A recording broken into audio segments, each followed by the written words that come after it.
amis, bonjour, nous allons aujourd'hui parler du film Send Help, réalisé par Sam Raimi, avec dans les rôles principaux Rachel McAdams et Dylan O'Brien. Le pitch. Linda travaille pour une grosse société de conseil dont l'ancien patron, aujourd'hui décédé, lui avait promis une grosse promotion pour la récompenser de son excellent travail. Sauf que, le fils de ce PDG qui a repris les rênes déteste Linda au premier regard et décide d'offrir la dite promotion à l'un de ses amis d'enfance qui vient d'intégrer la société depuis seulement quelques mois. Lors d'un voyage professionnel à destination de Bangkok, l'avion de la société, avec à son bord les cadres plus Linda, s'abîme en pleine mer. Les seuls survivants sont Linda et son jeune nouveau patron, Bradley, qui se réveillent tous les deux sur une île déserte. Un petit peu long ce pitch, je l'avoue. Bon, avant toute chose les amis, on va évoquer Sam Raimi que j'aime beaucoup, que vous aimez sûrement beaucoup, qui est un cinéaste qui a un parcours très atypique et qui a une patte, en fonction des films, très reconnaissable. Alors c'est quelqu'un qui œuvre quand même dans le cinéma depuis 44 ans bientôt, et qui a commencé, comme tout le monde le sait, avec Evil Dead, petit film d'horreur tourné avec 4 bouts de ficelle, des acteurs non professionnels, mais avec beaucoup de cœur. Voilà, c'est ce qui a permis à Sam Raimi d'exploser dans le monde entier, à seulement 22 ans, avec un film, certes un peu bricolo, mais qui a révolutionné le cinéma d'horreur en imposant effectivement des nouveaux standards en matière je dirais d'excès, d'effets spéciaux. Voilà, c'est un film qui a quand même posé un peu là une pierre. Bon, évidemment, il a fait une suite en 87, puis un troisième volet que personnellement j'aime beaucoup, même si c'est celui qu'apprécient le moins les fans. C'est un cinéaste qui effectivement a tapé dans à peu près tous les genres, on peut le dire. En 90, il a réalisé l'un des premiers films de super-héros tragiques, avec un super-héros tragique en l'occurrence, interprété par un Liam Neeson qui était encore pas du tout ce qu'il est aujourd'hui, qui est un film pareil, qui n'a pas malheureusement les moyens de ses ambitions, mais qui a beaucoup de cœur et qui donne au final une œuvre très cohérente, et parfois gonflée, mais peut-être un peu handicapée par voilà, comme je vous disais, par un budget un peu short, mais vraiment voilà, un film pour lequel j'ai beaucoup d'affection. Il va même réaliser un western que j'adore, que les puristes vomissent en général, mort au vif, avec quand même un casting de dingue, Sharon Stone, Russell Crowe, Leonardo DiCaprio et Gene Hackman. Alors on retrouve voilà, à mort effectivement toujours l'esprit et la patte Sam Raimi, avec une mise en scène quasi délirante quand même, des plans des plans incroyables toutes les secondes. D'ailleurs, cette mise en scène n'avait pas trop été appréciée par le grand Gene Hackman, qui est pourtant génial dans le film, mais voilà, pour lui, il tiquait un peu, le côté gadget l'inquiétait un petit peu. Je sais pas ce qu'il a pensé du film fini, mais en tout cas, je trouve qu'il est là-dedans, il est exceptionnel. Enfin bref, film qui a fait un beat total, pour des raisons que j'ignore, mais que personnellement, j'adore. Bon, après, il nous a fait aussi un thriller neigeux, un plan simple, film finalement glauquissime et désespéré, mais voilà, c'est noir de chez noir, dont c'est, je pense, un peu inspiré quand même l'ami Franck Dubosc pour son Ours dans le Jura, à mon avis, un petit peu quand même. Voilà, c'est un film, alors pour le coup, un film beaucoup plus sobre dans sa réalisation, mais au scénario en béton armé et à la conclusion aussi déchirante que désespérée. Faut pas regarder ça un soir de blues. Et puis après, évidemment, sont venues les grosses productions pour des grosses majors. Je pense évidemment à la saga Spider-Man, dont on est tous à peu près d'accord pour reconnaître que voilà, les films de Sam Raimi n'ont pas à ce jour été égalés. C'est vrai que revoir les Spider-Man de Sam Raimi, les deux premiers surtout, le 3 est une cata, on le reconnaît tous, mais voir les deux premiers films aujourd'hui, ça procure les mêmes émotions que lorsqu'on a découvert le Superman de Richard Donner la première fois. Ce mélange à la fois de spectaculaire, de naïveté, de sincérité, fonctionne très bien. Et puis il y a toujours une mise en scène assez incroyable. Voilà, donc oui, pour ses premiers pas dans un grand studio, je trouve qu'il a tapé très fort. Il est revenu après le troisième opus à son genre de prédilection, donc le cinéma fantastique, d'horreur, horreur tout public avec Jusqu'en Enfer, Straight to Hell en VO, qui était voilà, une belle récréation, voilà, un film pareil, assez excessif dans sa mise en scène, mais voilà, très bien foutu, c'était un retour gagnant pour Sam Raimi, film qui a gentiment marché d'ailleurs. Et puis après, selon certains, la grande trahison, c'est le monde fantastique d'Oz. Alors c'était un film que moi personnellement, j'ai beaucoup aimé.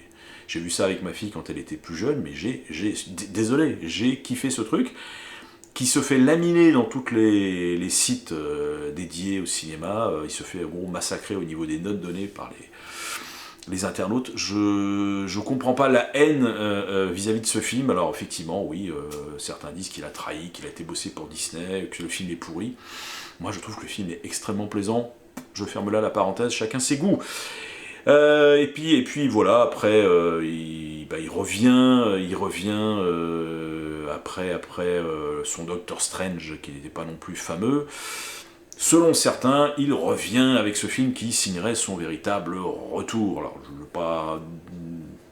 ne vais pas non plus disserter là-dessus. Moi, je juge les films les uns après les autres. Voilà. Donc, pour tout vous dire, j'ai passé un excellent moment devant ce film. Pourquoi? Je vais vous le dire. Alors, parce que déjà, il est d'une extrême fluidité. Voilà, c'est un film sans aucun ennui. Voilà, très bien mis en scène, comme d'habitude, dans lequel on retrouve peut-être beaucoup plus que dans Doctor Strange la patte de Sam Raimi, avec un ton, et même je dirais des scènes précises dans le film, au nombre de 4, qui pourront désarçonner les gens qui ont vu la bande-annonce et qui s'attendent à, je sais pas, une espèce de survival pur et dur. Voilà, les scènes dont je vous parle, qui sont quand même un peu cartoonesques, un peu voilà, Sam Raimi, avec des excès, pourront effectivement surprendre les gens qui s'attendent pas à ça, et peut-être qu'effectivement ça va les refroidir. Bon, moi je sais ce que j'allais à peu près voir, je connais Sam Raimi, ces scènes m'ont plutôt fait plaisir, m'ont fait marrer, m'ont dit « Ah oui, Sam Raimi est toujours là », mais je dois avouer qu'effectivement, elle dénote un petit peu avec l'ambiance, même si l'ambiance générale du film est plutôt sur le fil, on est plutôt dans de la dark comédie, disons-le, comédie noire.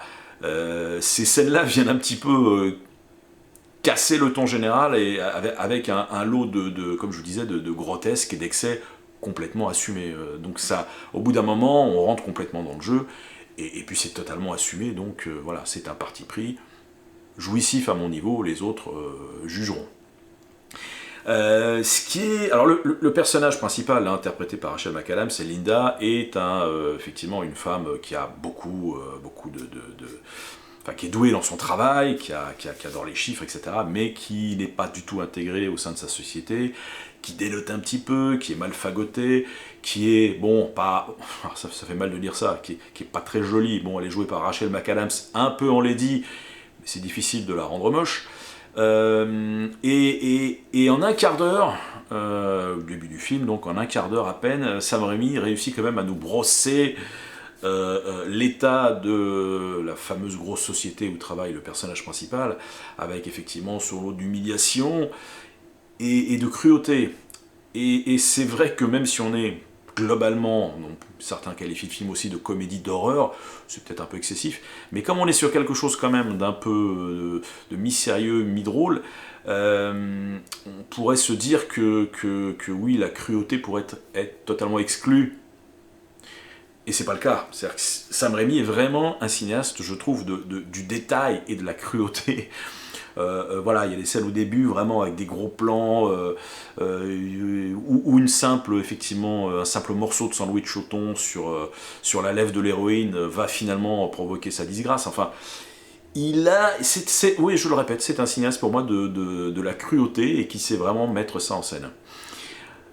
Autre point positif, je craignais effectivement qu'on soit avec, vous avez vu la bande-annonce, avec un peu cette inversion hiérarchique des deux personnages sur l'île, je craignais qu'on ait droit effectivement à quelque chose de très classiquement lutte des classes, etc., comme l'ont fait d'autres films récemment. Mais non, cette partie-là est quand même un peu abordée. Et puis petit à petit, le film a tendance à s'éloigner pour nous proposer vraiment autre chose. Voilà, c'est-à-dire qu'on en parle effectivement de cette inversion des rapports patron-employé, mais c'est pas finalement le cœur du film. Loin de là. Euh, alors, je le répète à nouveau, je sais que c'est un mot interdit quand on fait de la critique de cinéma, mais je vais le dire quand même.